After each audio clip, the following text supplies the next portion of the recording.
Whoever came up with the idea, I believe is inspired.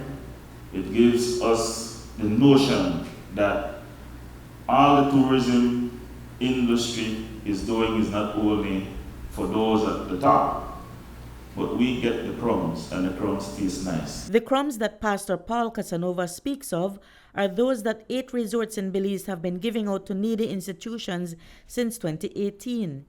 The beneficiaries include homes for children and the elderly. The leadership at Moyono, we don't participate in selecting those.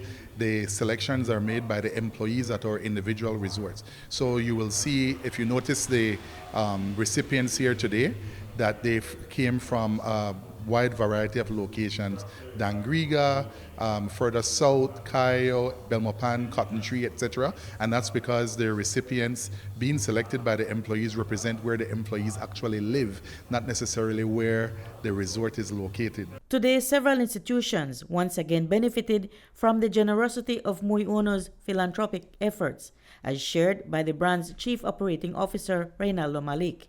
Among the recipients, King's Children's Home received a generous donation of $1,500 from one of the resorts. Pastor Casanova expressed that this contribution will significantly support the home's needs. I'm especially impressed with the fact that they have a program where it's philanthropic and we are able to be beneficiaries of it. It's unlike anything else I've seen within the business community. I think the way they have it set up speaks volume to the heart and the mind they have to reach out to the community and serve the community. We do really appreciate it. According to Reynaldo Malik, the Chief Operating Officer of Moyono Resorts, had COVID not interrupted the workflow in 2020, this $1 million milestone would have been long realized.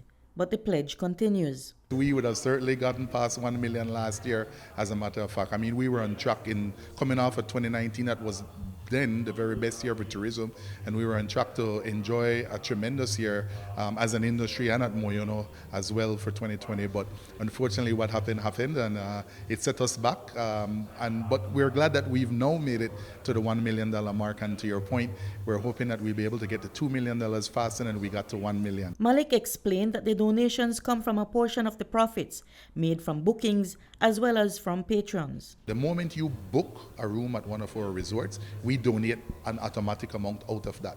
So the amount varies by resort because some of our resorts are different sizes than the others. So for instance, at Hopkins Bay, that amount is $1 US per night. So if you went and stayed there for 5 nights, we would donate $5 US. We put $5 US away. When you're checking out, we hope that you enjoyed your stay with us, and we ask you to match that $5. We generally get about 40% of our guests to participate in the program. So of the $1 million donated, if you want to do the math, we've contributed about $700,000 ourselves, and the other $300,000 came from guests putting some funds into the kitty, so to speak. The effort is one that Prime Minister John Bresenyo encouraged other businesses to take on as an example of not only creating jobs, but to give back to the community. When you look at what your organization has been doing and that today you're reaching the $1 million mark, I wish that more companies can see what you're doing and that then they would be either inspired or feel a little bit shamed and say, well, no, we also have to do our part. Because there's a lot of needs. Reporting for News 5, I'm Marion Ali.